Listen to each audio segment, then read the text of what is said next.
సికింద్రాబాద్లోని doctor Narayana college of hotel management లో 100% job guarantee 966365 Delhi liquor scam లో arrest అయి జైల్లో ఉన్న బీఆర్ఎస్ ఎమ్మెల్సీ కవితతో ఆ పార్టీ నేతలు ములాఖత్ అయ్యారు. ఆర్ఎస్ ప్రవీణ్ కుమార్, భాల్క సుమాన్ తిహార్ జైలుకు వెళ్లి ఆమెతో మాట్లాడారు. రాష్ట్రంలో రాజకీయ పరిస్థితులు, లోక్సభ ఎన్నికల పోలింగ్ సరళి గురించి వారిని ఆమె అడిగి తెలుసుకున్నట్లుగా సమాచారం.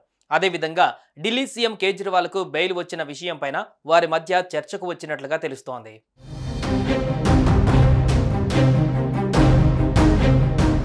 మరోవైపు ఢిల్లీ మద్యం పాలసీ కుంభకోణం కేసులో బీఆర్ఎస్ ఎమ్మెల్సీ కల్వకుంట్ల కవిత దాఖలు చేసిన బెయిల్ పిటిషన్పై ఢిల్లీ హైకోర్టు సిబిఐకి నోటీసులు జారీ చేసింది. బెయిల్ కోరుతూ కవిత దాఖలు చేసిన పిటిషన్లను జస్టిస్ స్వర్ణకాంత శర్మ విచారించారు. కవిత తరపు న్యాయవాది విక్రమ్ చౌదరి వాదనలు వినిపిస్తూ ఈడీ కేసులో జ్యుడిషియల్ కస్టడీలో ఉన్న పిటిషనర్ను సిబిఐ కూడా అరెస్టు చేసిందన్నారు. కవిత అరెస్టుకు అనుమతినిస్తూ సిబిఐకి ట్రయల్ కోర్టు జారీ చేసిన ఉత్తర్వులను రద్దు చేయాలని కోరారు. అనంతరం కవిత బెయిల్ పిటిషన్పై వైఖరి తెలపాలంటూ సిబిఐకి న్యాయమూర్తి నోటీసులు జారీ చేశారు.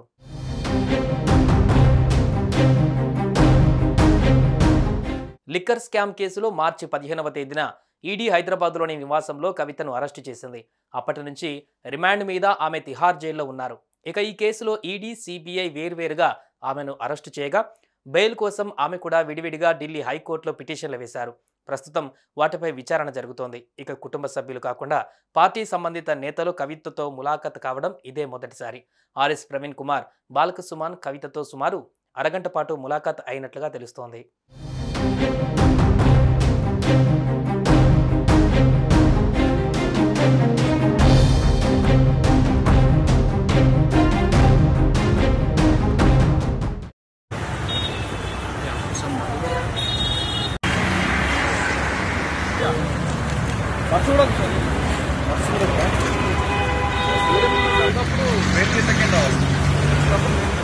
हॉल में इधर आ जाओ.